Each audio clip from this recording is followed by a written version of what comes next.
Hello students, जो chapter 3 है हमारा उसकी शुरुआत करते हैं। एटम्स एंड मॉलिक्यूल चैप्टर का नाम है हमारा। इस चैप्टर में सबसे पहले हम जनरल इंट्रोडक्शन देखेंगे कि एटम्स क्या होते हैं, मॉलिक्यूल्स क्या होते हैं। बेसिकली एटम्स जो होते हैं स्मॉलेस्ट यूनिट होते हैं किसी भी मैटर की, किसी भी एलिमेंट की या मॉलिक्यूल की। जितने भी कंपाउंड होते हैं उसकी स्मॉलेस्ट यूनिट क्या होती है, आपके एटम। जब एटम आपस में मिलते हैं, उनके बीच में बॉन्ड बनता है तो वो मॉलिक्यूल बनाते हैं, कंपाउंड बनाते हैं। ठीक है। हालांकि एटम खुद ब खुद यानी कि इंडिविजुअल भी एग्जिस्ट कर सकता है, जैसे atom of iron, helium, neon, argon. But कुछ चीजें होती हैं जो आपकी कंबाइंड फॉर्म में एग्जिस्ट करती है, जैसे ऑक्सीजन है। ऑक्सीजन के दो एटम आपस में मिलकर क्या बनाते हैं, एक ऑक्सीजन का मॉलिक्यूल बनाते हैं। ठीक है, तो ये डिस्कस करेंगे। और एटम की नेचर कैसी होती है, एटम के अंदर क्या क्या चीजें होती हैं, इलेक्ट्रॉन, प्रोटॉन, न्यूट्रॉन, ये सब हम इस चैप्टर में डिस्कस करेंगे। सबसे पहले की शुरुआत कहाँ से हुई कि एटम जब एंशियंट इंडियन फिलोसोफर थे और ग्रीक फिलोसोफर थे, तो उन्होंने देखा था कि जो कोई भी मैटर है वो कॉन्टिन्यूस ना होकर वो किससे बना हुआ है, छोटे छोटे पार्टिकल से बना हुआ है। और इन पार्टिकल्स को, जैसे इंडियन फिलोसोफर ने इन पार्टिकल को नाम दिया था पदार्थ। बाद में जैसे जैसे मॉडर्न केमिस्ट्री की इनोवेशन हुई, मॉडर्न केमिस्ट्री में जो सबसे महत्वपूर्ण इंपॉर्टेंट कंट्रीब्यूशन रहा था वो रहा था हमारा एंटोनी लेवेसियर को। इसलिए एंटोनी लेवेसियर को फादर ऑफ मॉडर्न केमिस्ट्री बोला जाता है। उन्होंने क्या दिए थे, लॉ ऑफ केमिकल कॉम्बिनेशन दिए थे, law of conservation of mass, law of constant proportions. तो इन लॉ के बेस पर जनरली ये बताया था कि कोई भी कंपाउंड है वो छोटे छोटे एटम से मिलकर बना हुआ है। ठीक है। तो जो कोई भी मैटर है वो कॉन्टिन्यूस ना होकर वो पार्टिकल से मिलकर बना हुआ है, तो ये हम डिस्कस करेंगे। लॉ ऑफ केमिकल कॉम्बिनेशन में दो लॉ हमारे, लॉ ऑफ कंजर्वेशन ऑफ मास और लॉ ऑफ कांस्टेंट प्रोपोर्शन। वैसे कई सारे लॉ हैं, वो आप 11th क्लास में जाकर पढ़ोगे, बट 9th क्लास में दो ही लॉ हैं। तो शुरुआत करते हैं इंट्रोडक्शन के साथ में। तो इंट्रोडक्शन में क्या है, ancient Greek and Indian philosopher have always wondered about the unknown and unseen form of matter। तो जैसे जैसे मैटर बहुत डिफरेंट काइंड के, आपको पता है हर एक चीज जो anything which have some mass and occupies some space वो मैटर कहलाती है, आपको पता है। तो आप अपने इर्द गिर्द, अपने चारों तरफ बहुत सारे सराउंडिंग में डिफरेंट डिफरेंट काइंड के मैटर देखते हो। अब बेसिकली हर एक मैटर बना तो किससे है, स्मॉलेस्ट छोटे छोटे एटम से मिलकर बना हुआ है। ठीक है ना, एटम ही सबसे स्मॉलेस्ट यूनिट है। तो बेसिकली इतनी सारी फॉर्म जो है मैटर की, उसको देखकर जो एंशियंट ग्रीक और फिलोसफर, जो इंडियन और ग्रीक फिलोसफर थे, वो वंडर्ड, ऑलवेज अचंभित रहते थे कि ये इतने सारी फॉर्म क्या हैं, क्या ये डिफरेंट डिफरेंट काइंड के मैटर, क्या ये सभी कॉन्टिन्यूस हैं या फिर किसी छोटे पार्टिकल से मिलकर बने हुए हैं। ठीक है। So idea of divisibility of matter was considered long back in India around the 500 BC। And Indian philosopher होते थे हमारे महर्षि कनद, postulated that if we keep on dividing the matter पदार्थ, we shall get smaller and smaller particles है। तो जो महर्षि कनद थे उन्होंने atom को नाम दिया था पदार्थ। तो उन्होंने कहा था कोई भी मैटर है उसको हम मैटर को नाम दिया था, सॉरी, पदार्थ। तो उसने कहा था कि कोई भी पदार्थ है, कोई भी मैटर है, उसको हम छोटे छोटे हिस्सों में डिवाइड करते जाएंगे। ठीक है ना, उन छोटे हिस्सों की भी डिवाइड कर, जैसे हमारे पास कोई चौक है और उस चौक को हम डिवाइड करते जाएंगे तो डस्ट के पार्टिकल बनेंगे, और उन डस्ट के पार्टिकल को फर्दर और डिवाइड करते जाओगे तो और भी छोटे पार्टिकल मिलेंगे, और अल्टीमेटली एक स्टेज आ जाएगी जिसके बाद आप उस चीज को उससे ज्यादा नहीं डिवाइड कर सकते, उससे ज्यादा नहीं तोड़ सकते छोटे छोटे पार्टिकल्स में। So ultimately a time will come when we shall come across the smallest particle beyond which we cannot divide, यानी कि डिवीजन पॉसिबल नहीं है। और उसने उस चीज को क्या बोला था, परमाणु। तो जो महर्षि कनद थे उन्होंने पदार्थ तो बोला था मैटर को, और एटम को क्या बोला था, परमाणु। तो उन्होंने बेसिकली एक सिंपल सी फिलोसफी दी थी। उन्होंने कहा था कि कोई भी पदार्थ ले लो, आप कोई भी मैटर ले लो, उसको आप छोटे छोटे टुकड़ों में करते जाओ, डिवाइड करते जाओ, एक स्टेज ऐसी आ जाएगी जिसके बाद आप डिवाइड नहीं कर सकते, और उस स्टेज को उसने नाम दे दिया परमाणु। कि परमाणु ही सबसे छोटी यूनिट है परमाणु एक्चुअली है क्या, एटम इंग्लिश में, ठीक है। उसके बाद एक अनदर इंडियन फिलोसफर रहे थे पक्कुदा कात्यामा, he said that these particles normally exist in combined form which give us the various form of matter। तो सबसे स्मॉलेस्ट यूनिट मैंने जैसे बताया कि एटम है। अब ये different different atom different different तरीके से एक दूसरे के साथ कंबाइन होते हैं, और कंबाइन होने के बाद क्या बनाते हैं, वेरियस यानी कि many different kind of the पदार्थ, ठीक है, मैटर।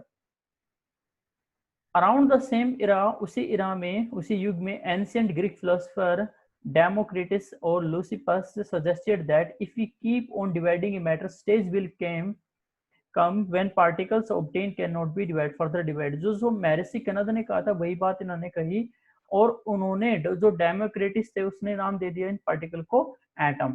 एटम एक ग्रीक लैंग्वेज का वर्ड है जिसका मतलब जो होता है एटम। एटम जो होता है ग्रीक लैंग्वेज का वर्ड है जो एक्चुअली किससे बना है, एटम, यानी कि अनकटेबल, जिसको काटा नहीं जा सकता, इनडिविजिबल। तो वहां से इसका नाम एटम पड़ा था। By the end of the 18th century, scientists recognized that difference between the elements and compound and naturally become interested in finding out how and why element combine and what happen when they combine।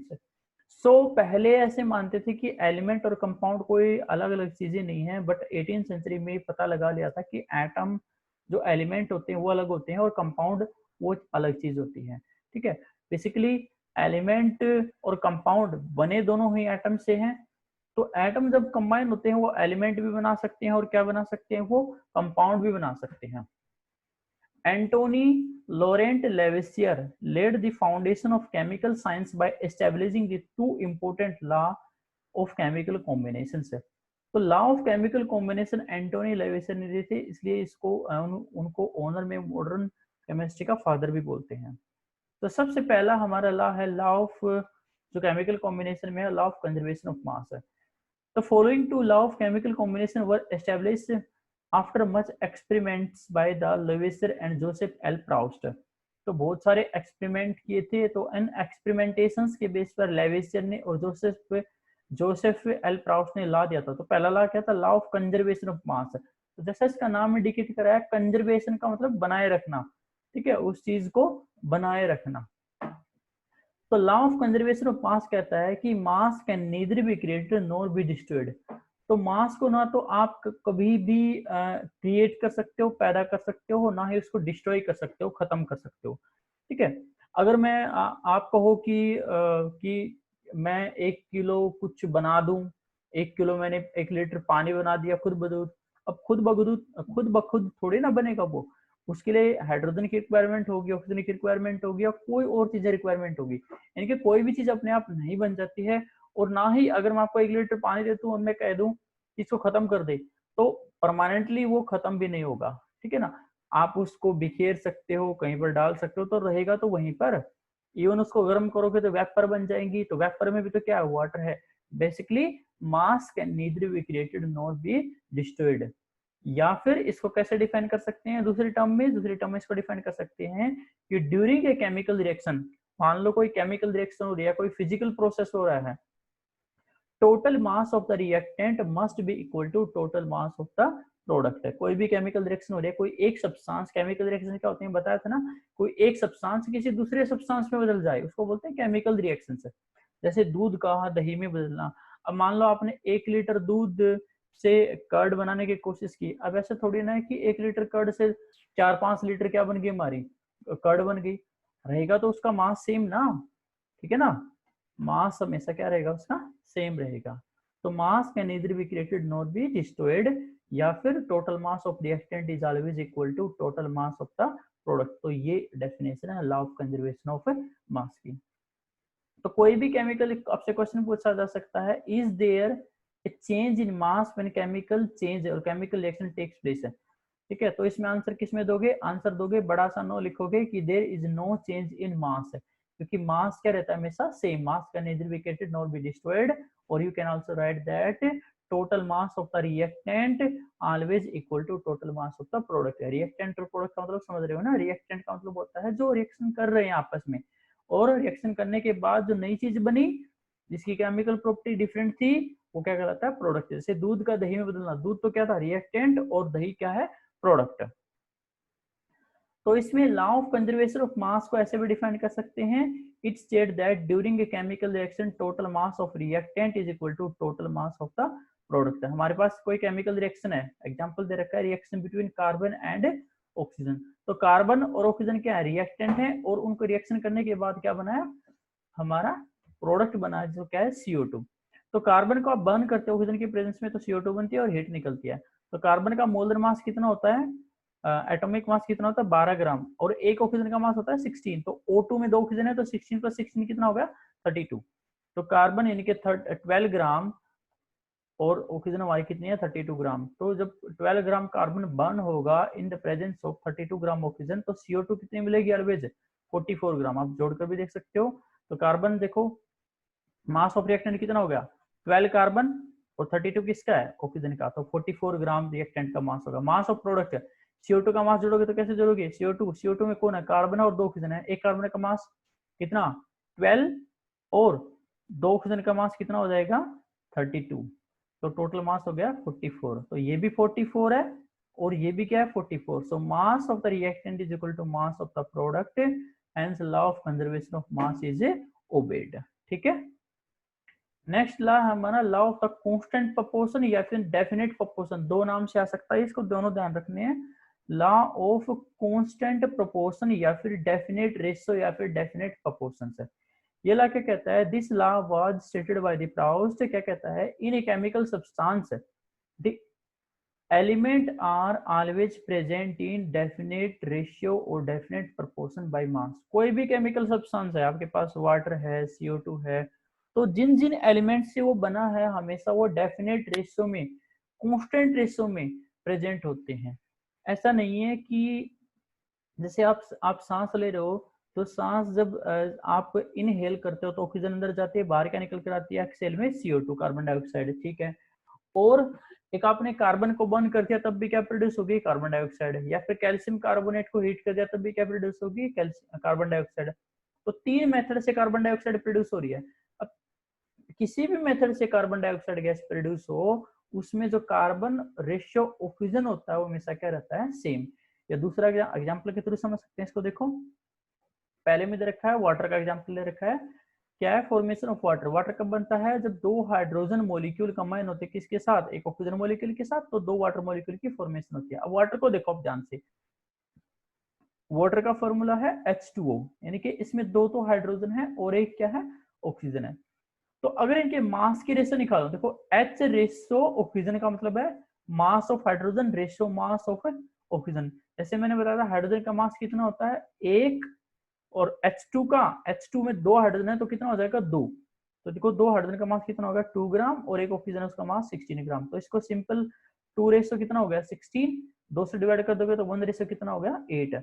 तो पानी, water में हमेशा hydrogen ratio oxygen कितनी रहेगी, 1:8।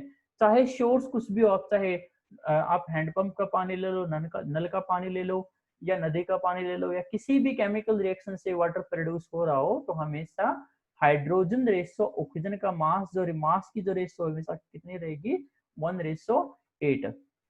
So in water the masses of hydrogen and oxygen is always किस ratio में है, 1:8 में। ये नहीं चेंज होने वाली। Formation of CO2 second example ले रखा है कार्बन डाइऑक्साइड की फॉर्मेशन का। तो CO2 में एक कार्बन 2 ऑक्सीजन है, तो मैंने बताया था एक कार्बन का मास 12 ग्राम और एक ऑक्सीजन का मास कितना है, 16 ग्राम। अब इसमें कितने ऑक्सीजन है, 2 है, तो 16 × 2 32।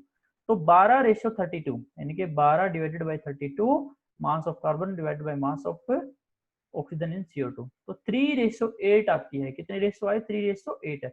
तो सोर्स कुछ भी हो CO2 का, किसी भी सोर्स से मिले, irrespective of nature of the source, carbon ratio oxygen in carbon dioxide is always 3:8, and this is known as the law of constant proportion या of law of the definite proportions.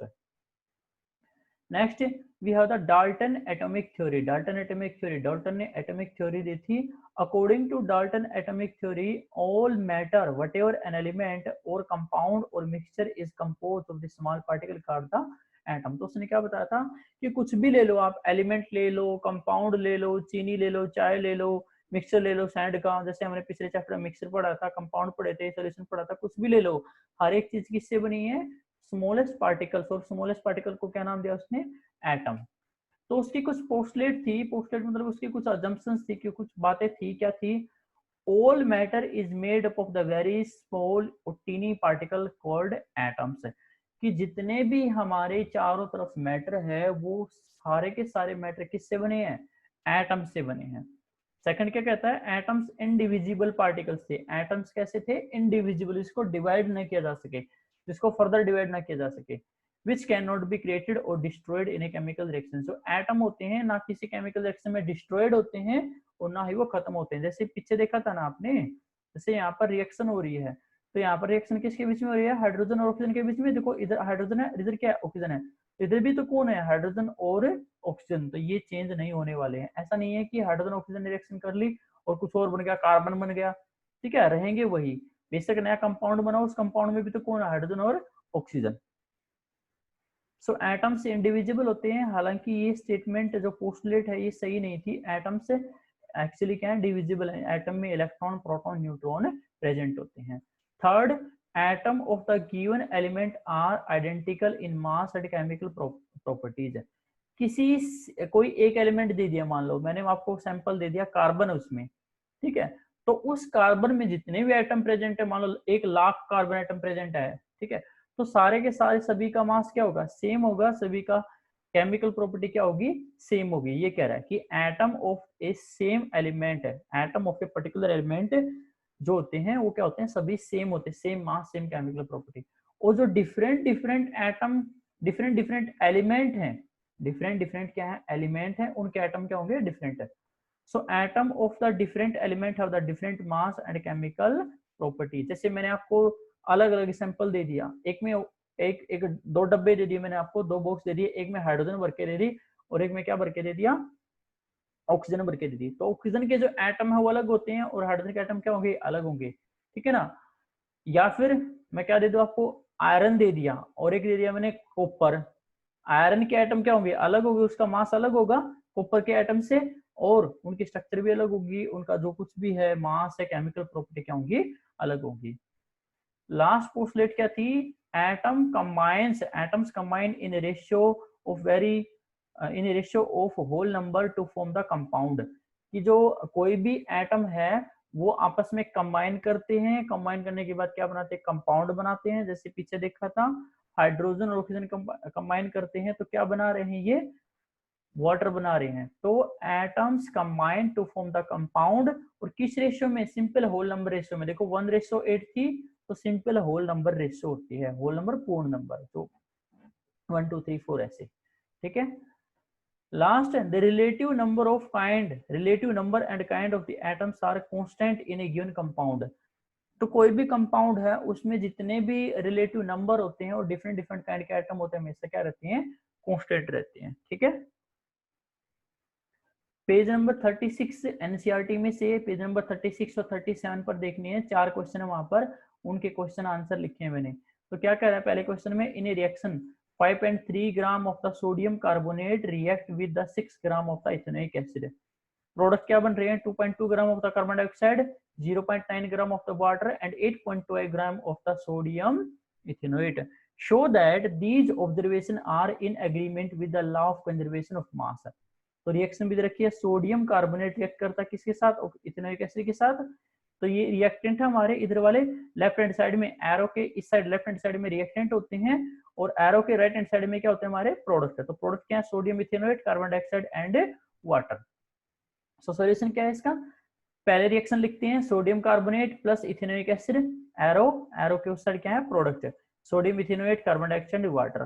तो सभी का मास दे रखा उसने कितना, 5.3 ग्राम, 6 ग्राम, 8.2 ग्राम, 2.2 gram and 0.1। आपको क्या करना है ऐसे क्वेश्चन में, ऐसे क्वेश्चन में बेटा जी आपको रिएक्टेंट का, सभी रिएक्टेंट का मास जोड़ लोगे, ठीक है, और फिर सभी प्रोडक्ट का मास जोड़ लोगे, वो मैच करके देखना है। अगर वो मैच हो गया तो लॉ ऑफ कंजर्वेशन को ओबे करता है, क्योंकि law of conservation of mass ने क्या कहा था कि total mass of the reactant is always equal to total mass of the product. तो sum of the masses of the reactant should be equal to sum of the masses of the product to obey the law of conservation of mass. तो जो मास दे रखे हैं, arrow के इस side वालों का मास जोड़ोगे, देखो कितना है 5.3 प्लस 6 है, तो 5.3 प्लस 6 कितना होगा 11.3 ग्राम। और जो एरो के उस साइड है प्रोडक्ट, उनका मास जोड़ोगे तो 8.2 प्लस 2.2 प्लस 0.9 तो कितना हो गया 11.3। तो दोनों मैच हो गए, तो हमारा ये law of conservation of mass को ओबे करता है। सेकंड है हमारा question, hydrogen and oxygen combined in ratio of 1:8 by the mass to form the water, what mass of the oxygen gas would be required to react completely with the 3 gram of hydrogen gas। ये कह रहा है कि 3 gram hydrogen gas को oxygen के साथ reaction करने के लिए कितने ऑक्सीजन की रिक्वायरमेंट होगी। तो पहले हम केमिकल इक्वेशन लिखते हैं।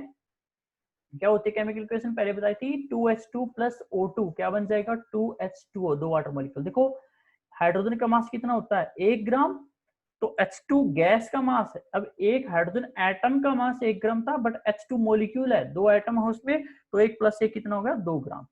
अब यहाँ पे कितनी हाइड्रोजन है, कितनी हाइड्रोजन की मॉलिक्यूल है 2, तो 2 इंटू 2 कितना मास हो गया 4 ग्राम। एक ऑक्सीजन एटम का मास 16 ग्राम, और O2 में 2 ऑक्सीजन होते, तो 16 प्लस 16 कितना होगा 32 ग्राम। वाटर का मास 18 होता है, 18 और 2 वाटर मॉलिक्यूल तो कितना होगा 36 ग्राम। तो एक्चुअली क्या है यहाँ पर ध्यान से देखोगे, 4 ग्राम हाइड्रोजन रिएक्शन करती है 32 ग्राम ऑक्सीजन के साथ। So 4 gram of hydrogen require 32 gram oxygen to react. 1 gram के लिए कितना हो जाएगा 32 डिवाइडेड बाई 4 यानी कि 8 ग्राम। पूछा कितने ग्राम में है, देखो 3 ग्राम में पूछा है, तो 3 ग्राम of the hydrogen require 8 into 3 कितने ग्राम 24 ग्राम ऑक्सीजन की जरूरत होगी। या आप इसको यहाँ से भी देख सकते हो, कितनी रेशियो होती है वाटर में। वाटर जो हमारा बताया था, जो लॉ ऑफ कांस्टेंट कंपोजिशन था, तो उसमें 1 रेशियो कितनी थी 8 थी। तो देखो 1 ग्राम हाइड्रोजन के साथ कितने ग्राम हाइड्रोजन थे 8। पूछा कितने में बेटा जी 3 में, तो 8 एक के लिए 8, तो 3 के लिए कितना हो जाएगा 24, वही आंसर आ जाएगा ऐसे भी। थर्ड क्वेश्चन है हमारा पेज नंबर 37 पर एनसीईआरटी में। क्या कहता है question, which postulate of the Dalton atomic theory is the result of law of conservation of मास। है कि डाल्टन एटॉमिक थ्योरी जो में जो पोस्टुलेट हैं डिफरेंट डिफरेंट 5-6 पोस्टुलेट हैं, वो लॉ ऑफ कंजर्वेशन ऑफ मास के अकॉर्डिंग कौन सा है। तो पोस्टुलेट नंबर 2 जिसमें क्या बोला था, atom are indivisible which can not be created और डिस्ट्रॉयड। तो law of conservation of mass भी क्या कहता था कि mass can neither be created not be destroyed. ठीक है। Question number 4, which postulate of the Dalton atomic theory can explain the law of definite proportion। तो definite proportion के according law of conservation जो law of जो definite proportion के according कौन सी postulate है Dalton की। तो postulate नंबर 5 फिफ्थ कि atom combine in the ratio of small whole number to form the compound। कि जितने जो भी एटम हैं एक दूसरे के साथ कंबाइन करते हैं और कंपाउंड बनाते हैं, जो भी कंपाउंड बनाते हैं वो उनमें जो डिफरेंट डिफरेंट एलिमेंट है, डिफरेंट डिफरेंट एटम होते हैं, उनके मास के रेशियो क्या होते हैं हमेशा फिक्स रहती है, डेफिनेट रहती है। तो थैंक यू, अभी के लिए इतना। नेक्स्ट लेक्चर में हम आगे पढ़ेंगे। Thank you, have a nice day.